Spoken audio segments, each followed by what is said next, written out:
Las llamadas civilizaciones mesoamericanas que habitaron el México antiguo construyeron piedra sobre piedra durante algo más de 3000 años, un mundo que, si bien no era inédito, era claramente singular.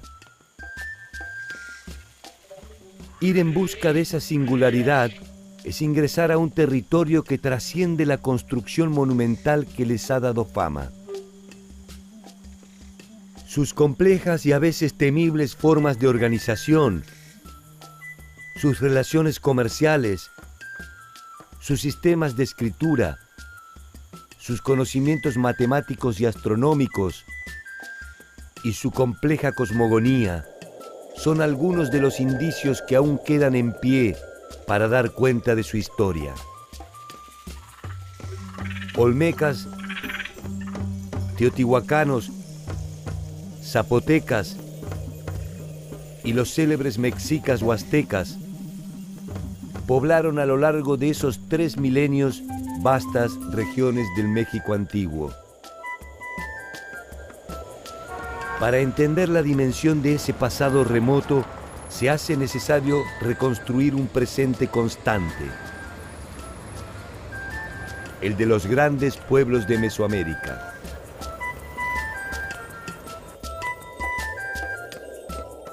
¿Cómo concibieron el orden del mundo los grandes imperios mesoamericanos?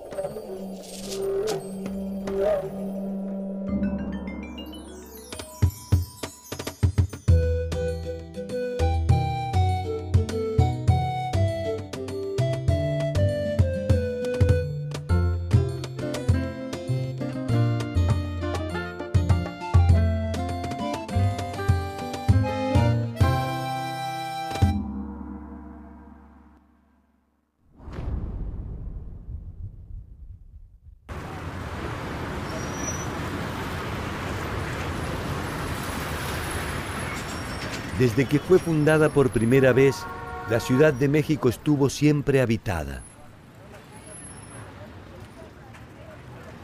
A diferencia de muchas de las ciudades mesoamericanas, esta nunca fue abandonada. Tal vez simplemente porque su ciclo no terminó y solo fue interrumpido por la caída de Tenochtitlan el 13 de agosto de 1521.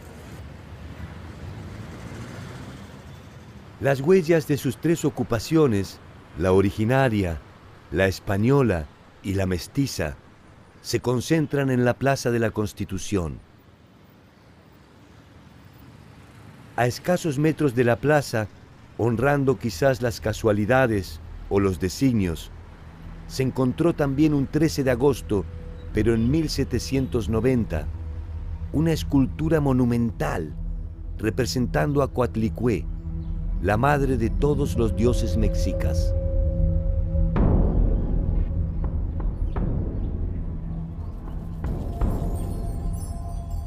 Unos meses después, en diciembre de 1790, a escasos metros de donde encontraron a Coatlicue, se desenterró otra pieza legendaria.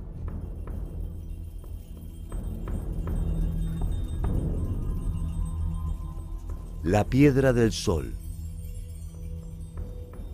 El pueblo mexica, en menos de 200 años, construyó uno de los imperios más vastos del territorio mesoamericano.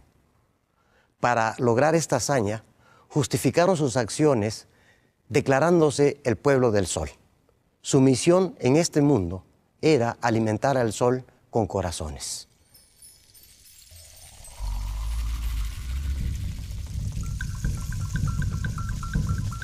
Uno de los monumentos más importantes en cuanto a alegoría al Sol es el mal llamado calendario azteca. En realidad, este nombre se le puso en el siglo XVIII, cuando fue descubierto en la Plaza Mayor de México, Tenochtitlan. En ese entonces se pensó que era un calendario. En realidad, el nombre correcto es la Piedra del Sol. Después de su hallazgo, la Piedra del Sol fue trasladada para su exhibición a la Catedral de la Ciudad de México. Coatlicue, en cambio, es confinada al poco tiempo al patio de la Real Universidad. Recuperadas a escasos metros de distancia una de la otra, la Piedra del Sol con un destino público y Coatlicue con uno anónimo. Coatlicue, la de la falda de serpiente, es la diosa madre, es la tierra. Pero antes de que el sol naciera, existían sus hermanos, las estrellas, y su hermana, la luna. Cuando estos se enteraron que la madre iba a parir a el sol, que es Huitzilopochtli, decidieron atacar a la madre. Pero Huitzilopochtli nació antes de tiempo y con su espada de serpiente de fuego destruyó a sus hermanos, especialmente a la luna. El monolito de la Coyolxauhqui es quizás el monumento que haga mejor alusión a lo que es el fenómeno lunar. Este monumento se encontró al pie del gran templo mayor. Las cuatro extremidades y la cabeza han sido separadas del torso. Esto nos está indicando de que la luna no siempre sale de forma circular, sino que la luna ha sido cercenada y justamente fue cortada por su hermano, por Huitzilopochtli, el sol. Este monumento conmemora el mito del triunfo del sol sobre la noche.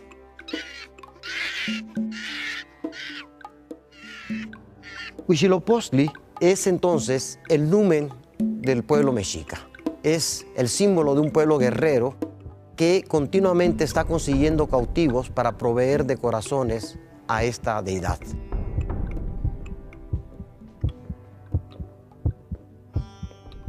La exhibición de la Piedra del Sol, según narran los cronistas, intentaba demostrar a los enemigos de España, fundamentalmente a Francia y a Inglaterra, que la conquista de América no se había realizado sobre un pueblo ignorante, sino sobre una civilización con ciencia y conocimiento.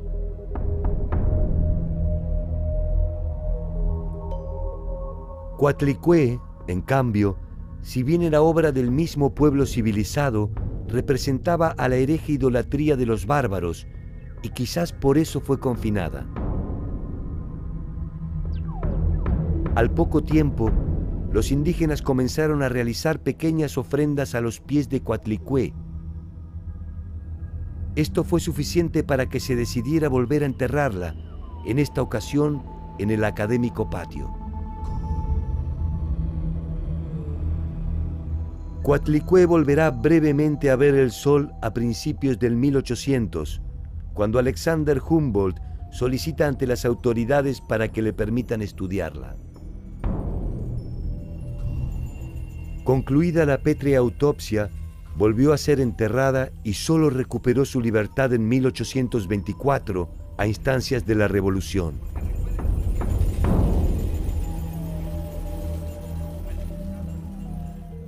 Hoy convive con la Piedra del Sol en el Museo Nacional de Antropología. Este mismo debate se ha venido prolongando, intentando descifrar la verdadera naturaleza de los pueblos mesoamericanos. ¿Civilización o barbarie? Según quien intente narrar esta historia, sus bellos palacios serán obras de infraestructura o satánicos antros de idolatría. La luz y la oscuridad, la vida y la muerte, el saber y la ignorancia.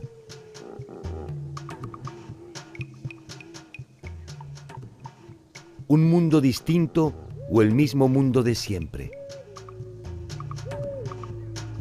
Estas son algunas de las contradicciones que pueden empezar a contestarse a partir del conocimiento del pasado mesoamericano.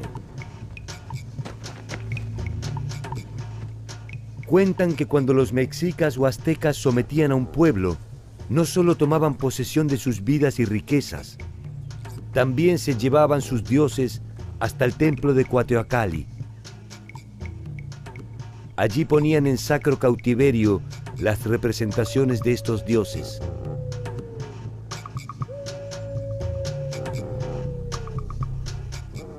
Esta era una imposición simbólica que hacían los mexicas, que no exigían de estos pueblos ni la adopción de su propia religión ni de sus propios cultos. Les dejaban conservar sus cultos locales, pero se llevaban la imagen del dios protector de esos grupos como cautivos de Huitzilopochtli a su propia capital. En este sentido, simbólicamente, los pueblos se sentían desprotegidos o sentían que si el dios de los aztecas había conquistado a los suyos, ellos de alguna manera estaban en una situación de inferioridad para rebelarse frente a los conquistadores.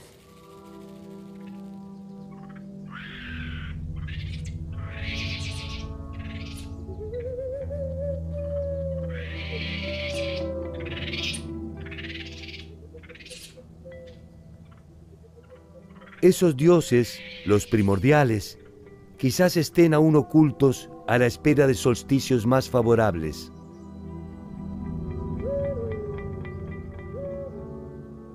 No sabemos si volverán ni si estarán con nosotros cuando lleguemos al final del camino. Sí sabemos, al menos, desde dónde vienen. Para algunos, los olmecas son la raíz de todas las grandes culturas mesoamericanas, incluso la maya.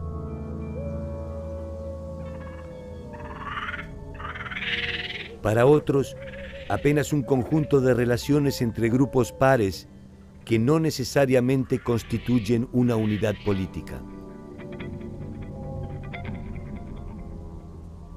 Olmeca es una palabra de origen náhuatl que quiere decir la gente que vive donde crecen los árboles de hule. Tiene la misma raíz que oli, movimiento, y que hule, que es el producto con el cual se hace la pelota para el juego. Los olmecas se desarrollaron en el sur de Veracruz y en el este de Tabasco, en lo que es la principal cuenca hidrológica de la República Mexicana. Ahí va el río Sumacinta, el río Grijalba, el río Coatzacoalcos, el río Papaloapan. No sabemos cómo se llamaban a sí mismos, porque hacia 500 antes de nuestra era prácticamente habían desaparecido. El fenómeno olmeca podemos ubicarlo entre 1200 antes de Cristo y 500 antes de Cristo. En este momento, este pueblo dejó de ser una sociedad tribal para volverse una sociedad estatal, dejó de ser una sociedad aldeana para surgir las primeras expresiones urbanas de Mesoamérica. Durante ese lapso, la cerámica, la escultura, la ciencia matemática, la astronomía, la arquitectura y las primeras formas de urbanización compleja tuvieron un desarrollo que de alguna u otra forma está presente en todas las culturas que le sucedieron. De sus producciones artísticas podemos inferir el carácter sagrado de su autoridad política y su fuerte estratificación social. Sus trabajos sobre piedra son de una calidad formal sorprendente, con un excelente acabado y una preocupación exhaustiva por la representación del movimiento.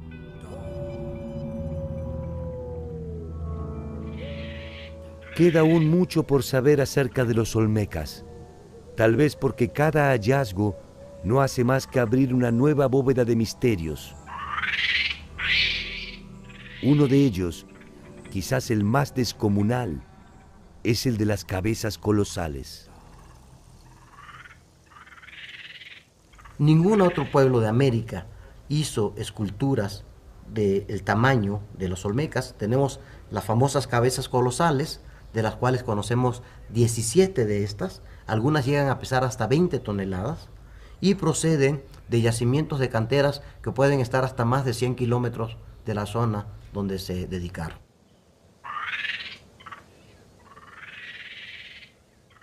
Son ellos los primeros en adelantarse a su propio tiempo. Una sociedad aldeana que comienza a establecer un sistema de creencias que habrá de perdurar hasta el día de la fecha. Quizás lo más importante de los olmecas es de que plasmaron gráficamente una ideología que posiblemente existía desde mucho antes, pero como no se plasmaba en materiales duraderos, no había llegado. Entonces los olmecas son los creadores del primer sistema semiótico de comunicación en Mesoamérica. A través de una serie de signos nos van a mostrar a sus dioses.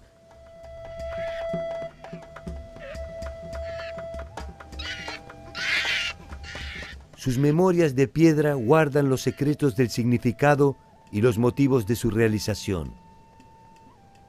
Se presume que fueron desplazadas gracias al aprovechamiento de los cauces de agua y fundamentalmente a las crecidas de los ríos. Cada emplazamiento comprometía una compleja organización estatal. Los personajes representados también han dado un sinnúmero de interpretaciones. Gobernantes, guerreros, jugadores de pelota que fueron sacrificados e incluso dioses.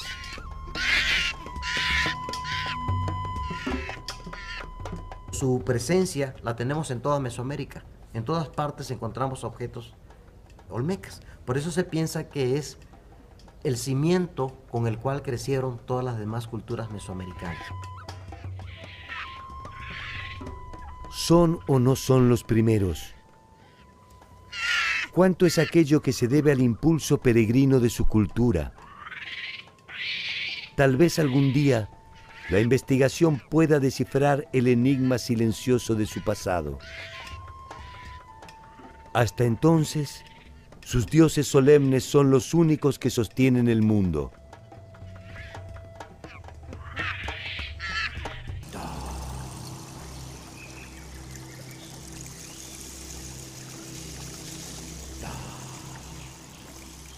Para los mesoamericanos, el mundo se había destruido 4 veces antes del tiempo presente.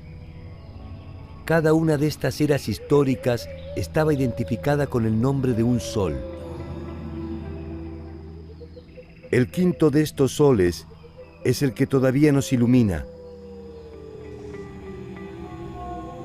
y fue puesto en marcha por el mismísimo dios Quetzalcóatl en la ciudad de Teotihuacán, que es, según estas creencias, la madre de nuestro propio tiempo. La Cuenca de México era un lugar de ocupación humana desde épocas muy remotas, antes de la llegada de los aztecas y de los grupos que se asentarían después y se desarrollarían en esta zona. Había sido escogida por los primeros grupos agrícolas aldeanos de Mesoamérica de la zona central por la riqueza de sus suelos. Y muchos de estos grupos campesinos, presionados por la densidad demográfica en la parte sur del valle, salieron de la cuenca y ocuparon el valle anexo, que fue Teotihuacán, y se dio el desarrollo de esta gran civilización teotihuacana en el periodo clásico.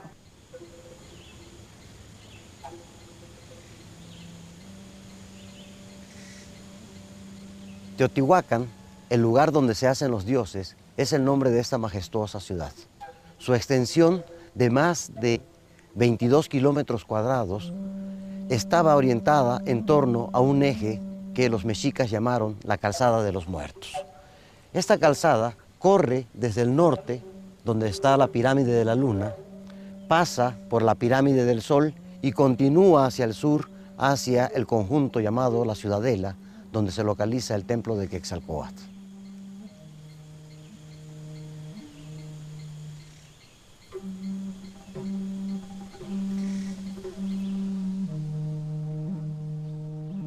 El templo de Quetzalcóatl es una estructura construida bajo 2 patrones clásicos de la arquitectura teotihuacana.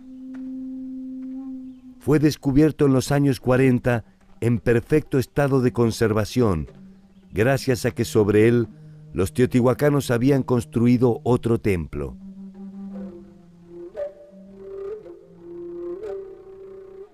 Estamos en la sala teotihuacana del Museo Nacional de Antropología e Historia. Aquí observamos la reconstrucción del templo de Quetzalcóatl de Teotihuacán. Esta reproducción nos muestra una idea del cosmos según la concepción teotihuacana. Vemos aquí un ambiente acuático, a pesar de que Teotihuacán está a más de 300 kilómetros en líneas rectas del mar, lo cual nos indica que no es un retrato del mar en su forma natural, sino que se trata del océano primordial. el mar primigenio donde fue creada la tierra. Entre los mitos mesoamericanos se cree que la tierra es un cocodrilo que flota en el océano primordial y las escamas son las cadenas montañosas. De ahí que este ser que está cargando la serpiente sea la tierra flotando en el océano primordial, pero flota gracias a que es sostenido por el cuerpo de la serpiente. La serpiente muestra el cuerpo de perfil, pero la cabeza de frente. Vemos cómo a través de este movimiento la cabeza gira 180 grados y sale de frente.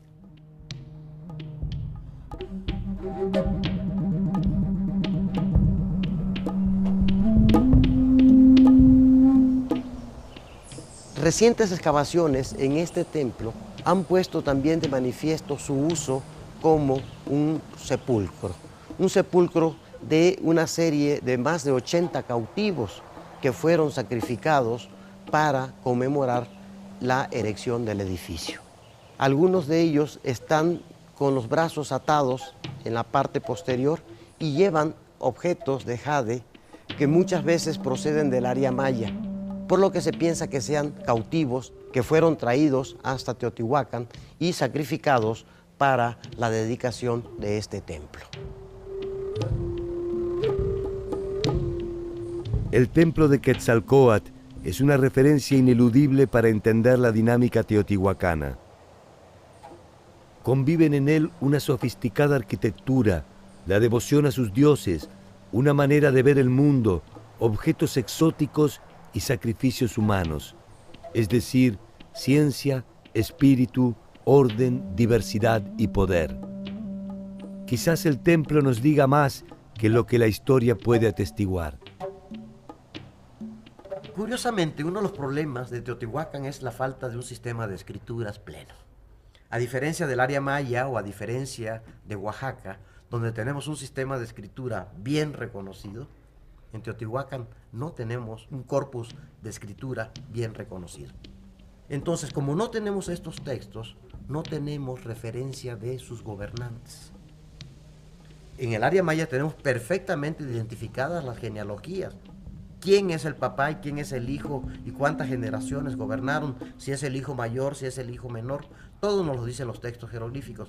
Y además, tanto en el área maya como en Oaxaca, se han explorado tumbas reales, tumbas de gobernantes. Sin embargo, en Teotihuacán no tenemos la escritura, no tenemos los nombres de los gobernantes, no tenemos tumbas reales y pone en duda si hubo un poder central en una sola persona o si bien fue una confederación de sacerdotes los que administraban esta ciudad.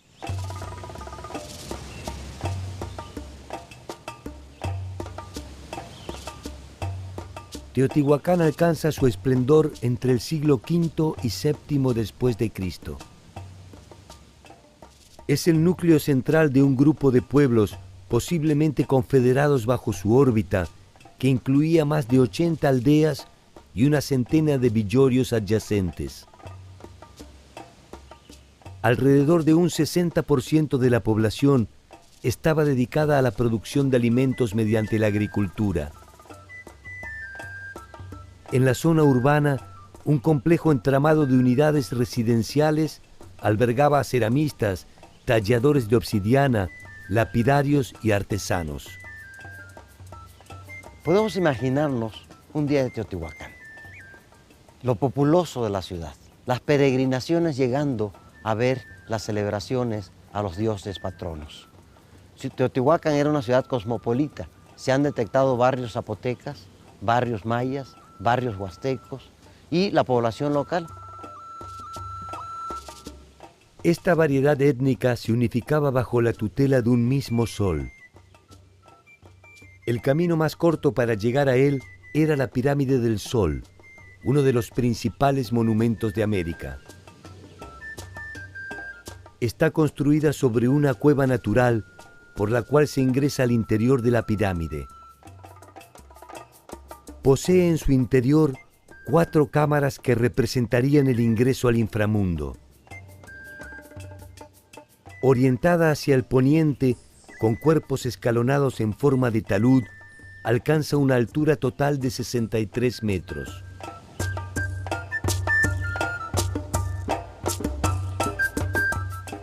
La pirámide de la Luna, a espaldas del Cerro Gordo, es el eje sobre el cual se trazó la calzada de los muertos. Los mexicas la llamaron así, porque Teotihuacán funcionó como un sitio sagrado donde los pueblos que le sucedieron a su abandono enterraban a sus muertos. Como toda ciudad era una plancha de concreto. No habían árboles en torno a la ciudad, porque tenemos que pensar en los campos de cultivos, pero también tenemos que pensar en la cantidad de madera y de leña que se necesitó para estas construcciones. Eso provocó una gran desforestación y posiblemente sea una de las causas, no es la única, pero sí sea una de las causas del abandono de Teotihuacán.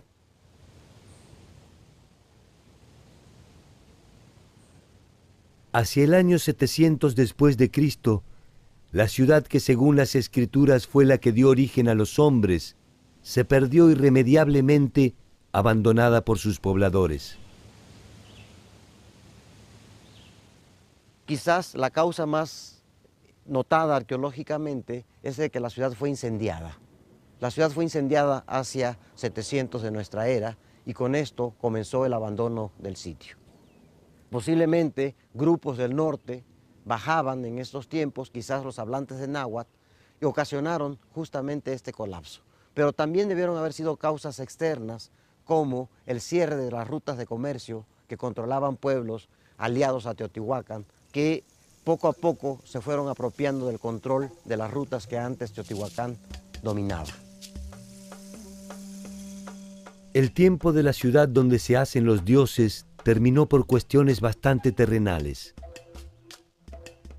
Tal vez la migración de los grupos del norte, tal vez el deterioro del ecosistema, tal vez una rebelión de sus propios pobladores o la asfixia de sus aliados más importantes.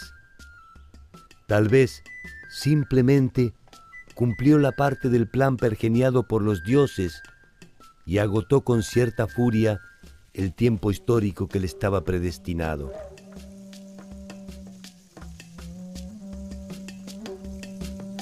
Uno de los tantos barrios teotihuacanos era de origen zapoteca. Los teotihuacanos se dispersaron con el fin de la ciudad.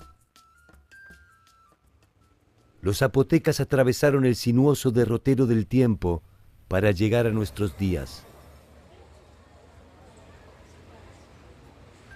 El ser zapoteca en Oaxaca es muy importante. Es el grupo indígena más numeroso, estamos hablando de más de 400,000 hablantes de zapoteca en la actualidad, con una distribución muy amplia en el estado.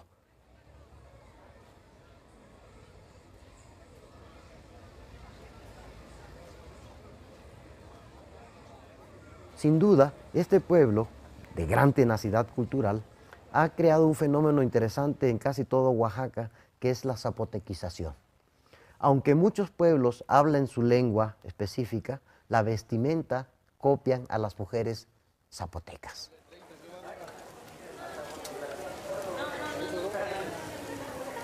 Entonces, los legados culturales de los zapotecas van desde los de la época prehispánica, donde algunos investigadores piensan que el origen del calendario, el origen de la escritura mesoamericana se desarrolla en Monte Albán, hasta la presencia actual en Oaxaca del grupo zapoteca.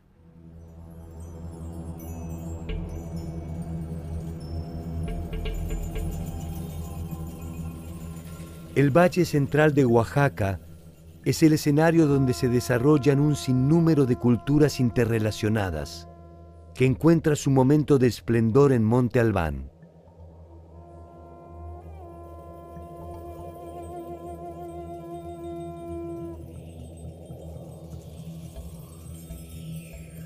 Monte Albán fue el centro urbano más importante de la cultura zapoteca.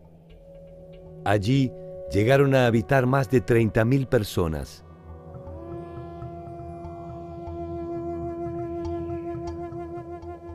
Tuvieron un importante desarrollo de la industria cerámica, una consistente utilización de la escritura jeroglífica y numeral.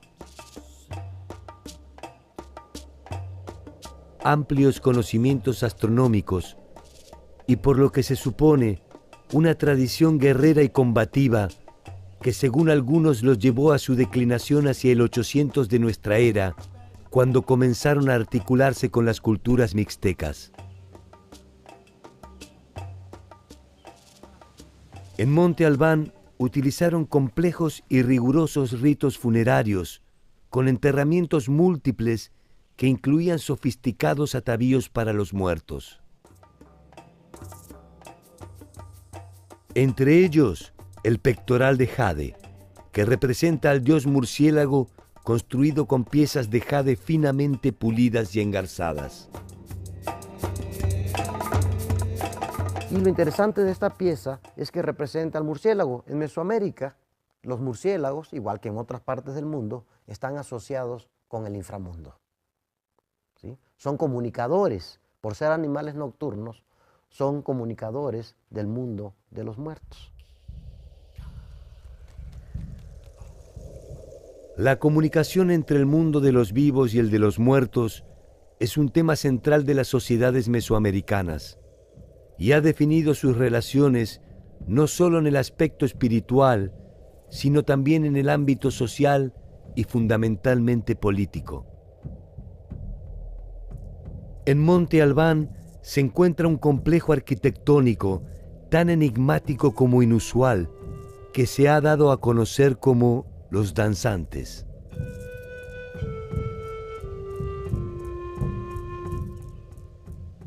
Se trata de más de 300 lápidas talladas sobre piedra que revisten un edificio con representaciones de personajes en distintas posiciones.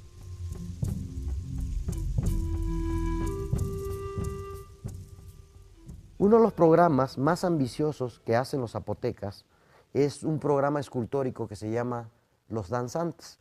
Mal llamados los danzantes, porque realmente no son danzantes, se les llama danzantes porque tienen siempre posiciones contorsionadas, pero la verdad que ahora se ha interpretado más bien como una galería de cautivos.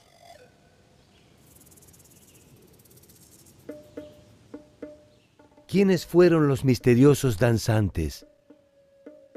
¿Qué idea representan? ¿Por qué motivos fueron ubicados estratégicamente al pie del templo? Las respuestas a estas preguntas nos permiten avanzar sobre un retrato del verdadero poder de Monte Albán. Este edificio de los danzantes lo que nos mostraba era una galería de cautivos, algunos de ellos castrados. Los genitales están cortados y salen chorros de sangre en forma de flor. Entonces, una forma de imponer el terror y el control fue justamente haciendo una galería de cautivos. Es algo así como, ve lo que te puede pasar si no te alineas al estado de Monte Albán.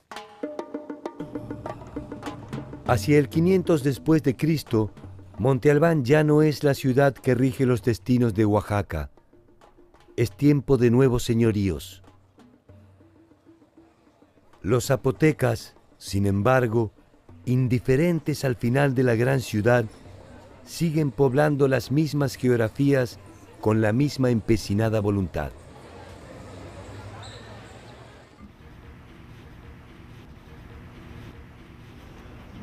Los pueblos de Mesoamérica organizaron el cosmos, al igual que el resto de los pueblos del mundo, en torno a un eje vertical que incluye al inframundo, el mundo de los muertos, el plano terrenal donde interactúan los humanos y el plano celestial donde viven los astros.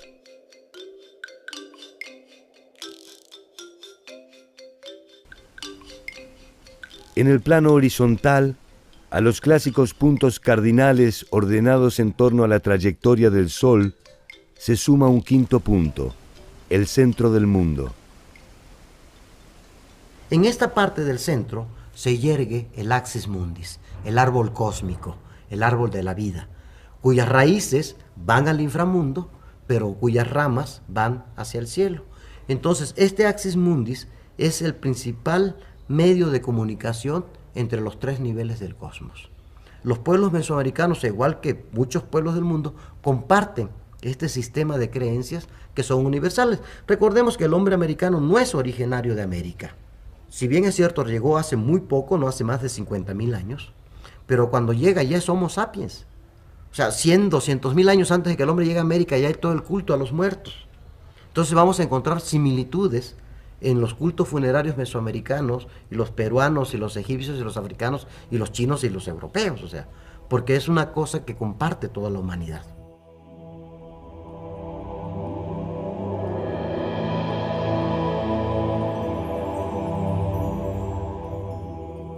Podemos reconstruir esta interpretación merced a los textos que han sobrevivido a la persecución política y religiosa y que se han identificado como códices. En el México antiguo había todo un sistema de escritura en base a imágenes, ¿no? Entonces, uno de los artesanos especializados eran estos personajes que se llaman los tlacuilos, que escribían sobre diferentes materiales, que podrían ser las pieles de animales especialmente tratadas. Otro soporte sobre el cual se escribía era sobre los pliegos de papel amate, que ese es un papel muy característico del México antiguo, que es la corteza del ficus, y que eran largas tiras que se plegaban, diríamos nosotros, a manera de biombo.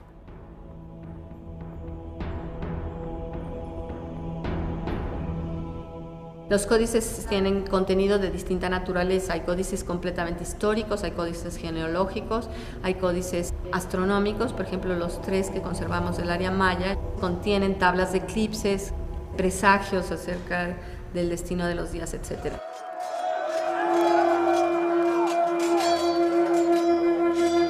Muchos de ellos fueron destruidos durante la conquista, alegando el carácter idólatra de sus contenidos.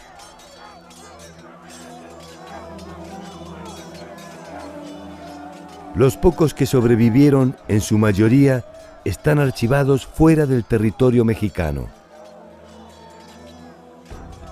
Resulta paradigmático que los nombres con los que se identifican estos documentos sean los mismos de los que procedieron a su apropiación ilegal. Entre estos códigos se encuentran el florentino, el Boturini, el Madrid, el Dresde, el Borgia y el Vaticano. Algunas veces los códices guardaban memoria histórica de los pueblos. Sabemos que Ixcoatl, el cuarto emperador azteca, mandó quemar códices para evitar que las versiones de la historia que no eran tan favorables a lo que quería imponer el grupo reinante azteca sobre los otros grupos quedaran borradas de la memoria colectiva, y entonces se hizo una gran destrucción de códices, y a partir de esa fecha se empezaron a escribir la versión oficial dirigida por el grupo dominante. Ixcoatl llegó al poder en el año 1430. A partir de la quema de los códices, está en condiciones no solo de escribir el futuro de su pueblo, también es dueño de su pasado. Esta aberración totalitaria es la que da origen a uno de los más célebres textos de la cultura azteca, la Tira de la Peregrinación. 188 años de historia mexica es la que contiene la Tira de la Peregrinación, conocida también como Códice Boturini. En él se narra la partida de los mexicas desde Aztlán, cuando aún eran vasallos, para seguir a su dios tutelar Huitzilopochtli en busca de la tierra prometida. Si la tira continuara más allá del momento en que Coxcox le da la libertad a los mexicas, se leería también la victoria definitiva sobre los tepanecas y la señal del águila devorando la serpiente sobre la planta de nopal en el lugar en que se erigió Tenochtitlan el 8 de junio de 1325. La ciudad de Tenochtitlan llegó a ser una de las maravillas del Nuevo Mundo. Se calcula que llegó a tener entre 150 y 200.000 habitantes. La ciudad fue construida sobre la base del islote, pero el islote resultó insuficiente para el crecimiento poblacional que llegaron a tener y sobre todo para ser la capital de un gran imperio que se extendía por muchísimas regiones de Mesoamérica, y entonces le fueron ganando tierra al lago.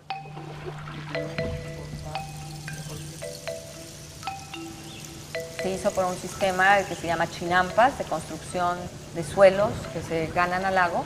La ciudad tenía tanto calles construidas para circular como canales para las canoas.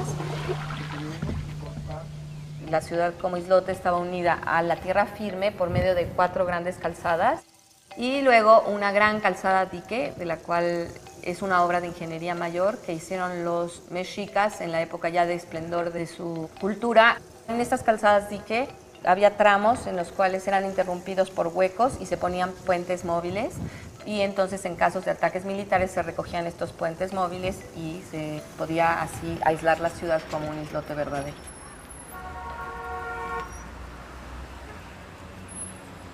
El centro de la ciudad concentraba el poder político y religioso en uno de sus edificios emblemáticos, el Templo Mayor. El Templo Mayor es el corazón de la ciudad. Este templo no está dedicado a un solo dios, sino está dedicado a 2 dioses que generan la economía de la sociedad mexica: Huitzilopochtli en el sur y Tlaloc en el norte. Huitzilopochtli es una deidad guerrera. Quizás es una deidad que traían los mexicas desde el origen de su peregrinación, mientras que Tlaloc era una deidad de agricultores establecidos previamente en esta zona. De esta manera, los mexicas crearon un vasto imperio. Por un lado la guerra, capturando esclavos para sacrificarlos al sol, pero sobre todo obteniendo áreas de tributación, cada vez áreas de tributación más lejanas del territorio mexica. La grandeza de Tenochtitlan, su imponente aparato militar y la convicción de sus gobernantes a propósito de su destino no tardaron en llevar a la ciudad a un liderazgo regional que se consolidó mediante la formalización de lo que se conoce como la Triple Alianza. Esta unió a los reinos de Tenochtitlan, Texcoco y Tlacopan en un entramado de intercambio de derechos, tributos y territorios que resultó siempre más favorable a Tenochtitlan. La compleja organización administrativa de los mexicas puede reconstruirse mediante el estudio de un documento conocido como Códice Moctezuma o Matrícula de Tributos. ¿Qué es la matrícula de tributo? En él se especifica cuáles eran las localidades tributarias y cuál era la dimensión del aporte que debían entregar a los señores de Tenochtitlan. Si nosotros nos fijamos en la toponimia, en los nombres de los pueblos, podemos hacer una reconstrucción de los lugares geográficos que estaban dominados por Tenochtitlan. Podemos también saber la cantidad de tributos que se entregaban y la especialización local de estos artesanos. El conjunto de estas obligaciones definía las distancias entre las diversas clases sociales, los que pagaban el tributo y los que lo recibían. Estos grupos sociales estaban encabezados por una nobleza, la capa más alta de la sociedad, formada por lo que se llama en náhuatl los pipiltin, que eran quienes ejercían el poder, quienes tenían el control político y religioso. Su gobernante principal era el Güey Tlatoani. Los pipiltin vivían en palacios en el interior del centro ceremonial, donde la gente del común solo podía acudir en ocasión de las festividades.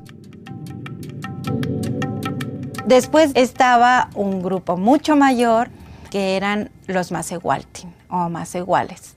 La gente común, la gente del pueblo, formado básicamente por los campesinos. Los macehuales se organizaban en torno a unidades productivas de tipo familiar, denominadas calpuli. Los calpulis podían ser tanto rurales como urbanos, de artesanos, plumajeros, talladores o de agricultores. Se trataba de pequeñas células autónomas y autosuficientes que poseían la tierra en forma comunitaria, aunque debían obediencia y tributo a la clase dominante. La organización de los Calpulli era sencilla e incluía asistencia jurídica y religiosa a cargo de alguno de sus integrantes. Dentro de estos grandes grupos había otros estratos intermedios que podrían ser lo que se ha llamado los pochtecas, o sea, los comerciantes, los mercaderes especializados, que tenían también un lugar privilegiado. Y ellos eran quienes movían un buen número de mercancías desde el centro de México hasta lo que hoy es Chiapas, Guatemala, intercambiando productos que llevaban de las diferentes fronteras hacia el centro de lo que ahora es la Ciudad de México.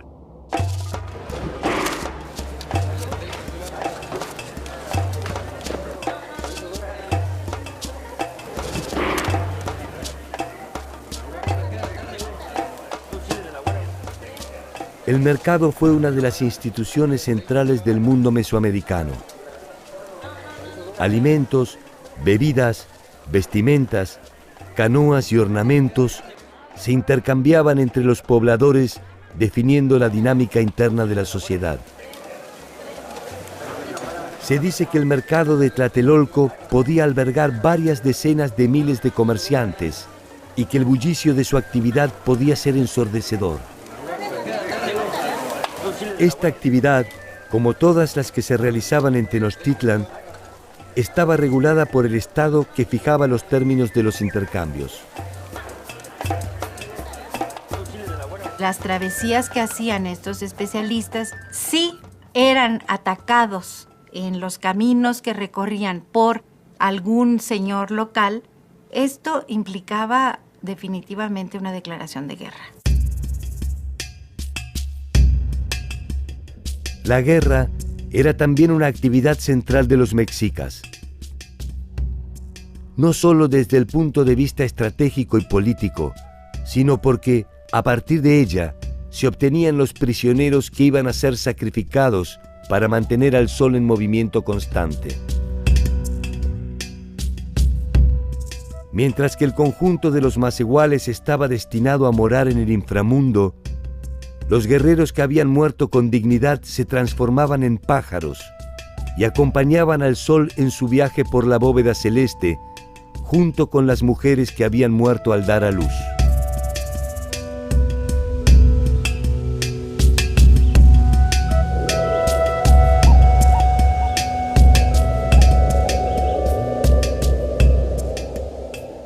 La importancia de la muerte y las circunstancias en las que ésta se producía ha dado origen a un sinnúmero de interpretaciones acerca de las características de la sociedad mesoamericana. Sería ingenuo pensar que las clases dominantes no utilizaron el miedo para conservar sus privilegios. También sería ingenuo pensar que la compleja forma en la que las sociedades organizan su espiritualidad es solo una simple treta de los poderosos.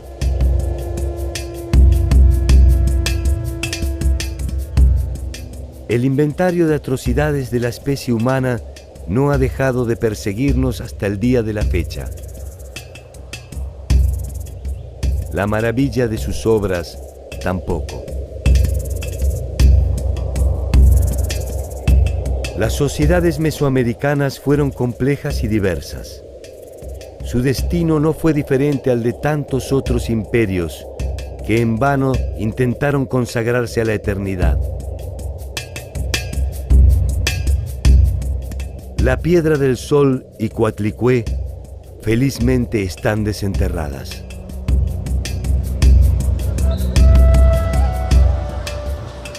Mal que nos pese, no es nuestro derecho ocultar a una u otra para ofrecer una versión conveniente del pasado. Ese pasado, que no es más que un mandato de volver una y otra vez sobre nuestros pasos hasta el día en que inexorablemente el último de los soles se detenga definitivamente.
Pero antes de que el sol naciera, existían sus hermanos, las estrellas, y su hermana, la luna.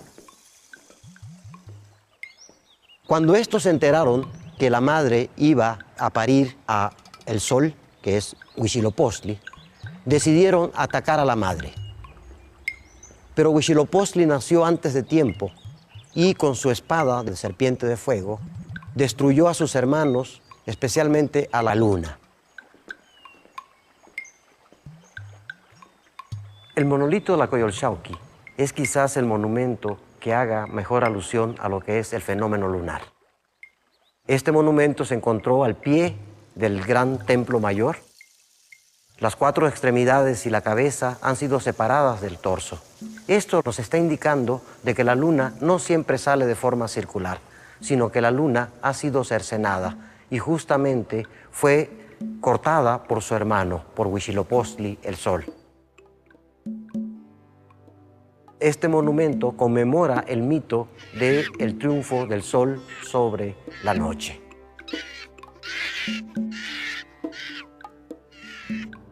Huitzilopochtli es entonces el numen del pueblo mexica. Es el símbolo de un pueblo guerrero que continuamente está consiguiendo cautivos para proveer de corazones a esta deidad.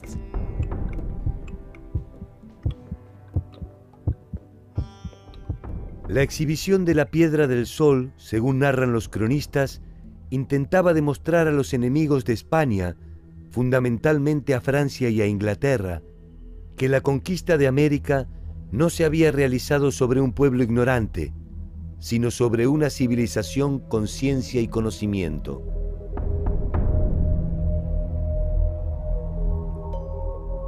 Coatlicue, en cambio, si bien era obra del mismo pueblo civilizado, representaba a la hereje idolatría de los bárbaros y quizás por eso fue confinada. Al poco tiempo, los indígenas comenzaron a realizar pequeñas ofrendas a los pies de Coatlicue.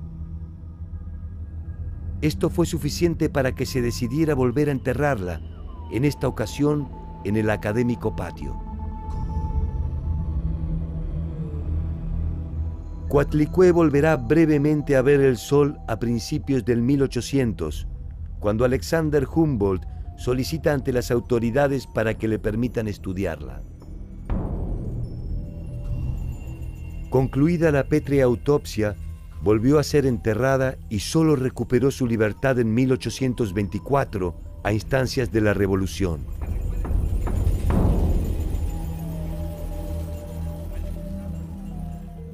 Hoy convive con la Piedra del Sol en el Museo Nacional de Antropología.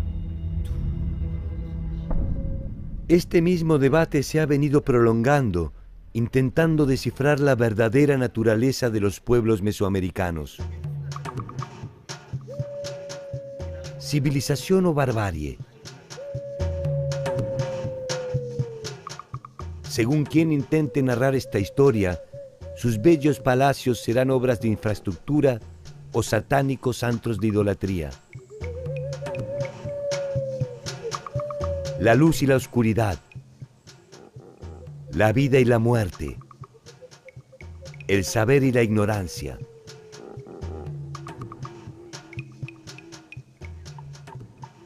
Un mundo, el de los grandes pueblos de Mesoamérica.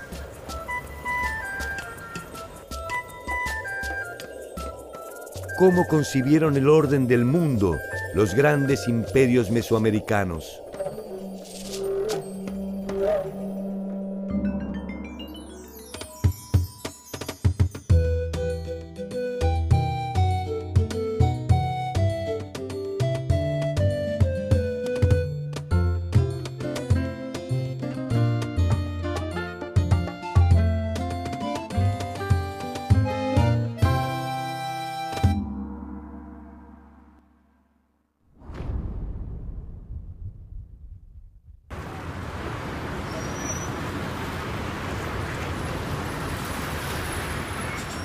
Desde que fue fundada por primera vez, la Ciudad de México estuvo siempre habitada.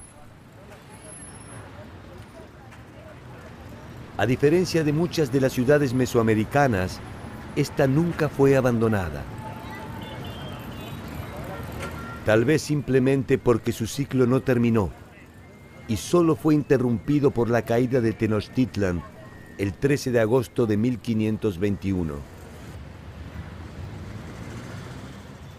Las huellas de sus tres ocupaciones, la originaria, la española y la mestiza, se concentran en la Plaza de la Constitución.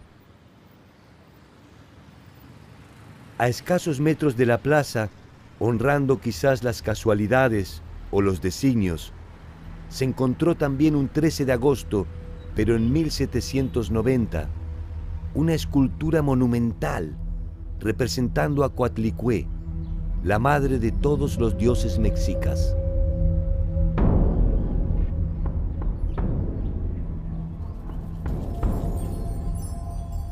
Unos meses después, en diciembre de 1790, a escasos metros de donde encontraron a Coatlicue, se desenterró otra pieza legendaria.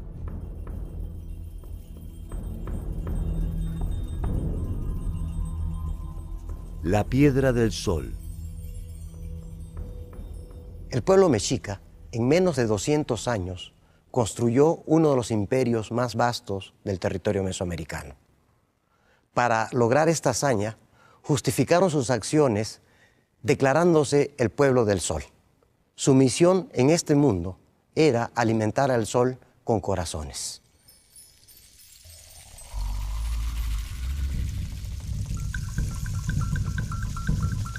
Uno de los monumentos más importantes en cuanto a alegoría al Sol es el mal llamado calendario azteca. En realidad este nombre se le puso en el siglo XVIII cuando fue descubierto en la Plaza Mayor de México, Tenochtitlan. En ese entonces se pensó que era un calendario. En realidad el nombre correcto es la Piedra del Sol. Después de su hallazgo, la Piedra del Sol fue trasladada para su exhibición a la Catedral de la Ciudad de México. Coatlicue, en cambio, es confinada al poco tiempo al patio de la Real Universidad. Recuperadas a escasos metros de distancia una de la otra, la Piedra del Sol con un destino público y Coatlicue con uno anónimo. Coatlicue, la de la falda de serpiente, es la diosa madre, es la tierra.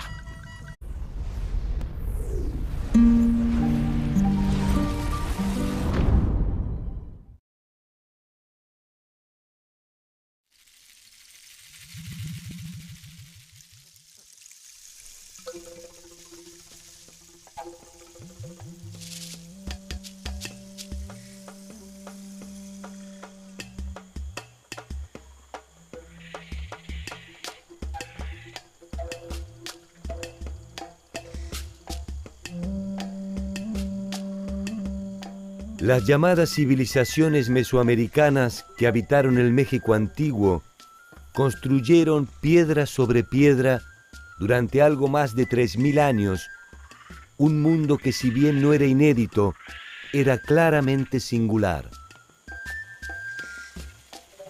Ir en busca de esa singularidad es ingresar a un territorio que trasciende la construcción monumental que les ha dado fama. Sus complejas y a veces temibles formas de organización, sus relaciones comerciales, sus sistemas de escritura, sus conocimientos matemáticos y astronómicos y su compleja cosmogonía son algunos de los indicios que aún quedan en pie para dar cuenta de su historia. Olmecas, teotihuacanos, zapotecas y los célebres mexicas o aztecas poblaron a lo largo de esos 3 milenios vastas regiones del México antiguo. Para entender la dimensión de ese pasado remoto, se hace necesario reconstruir un presente constante.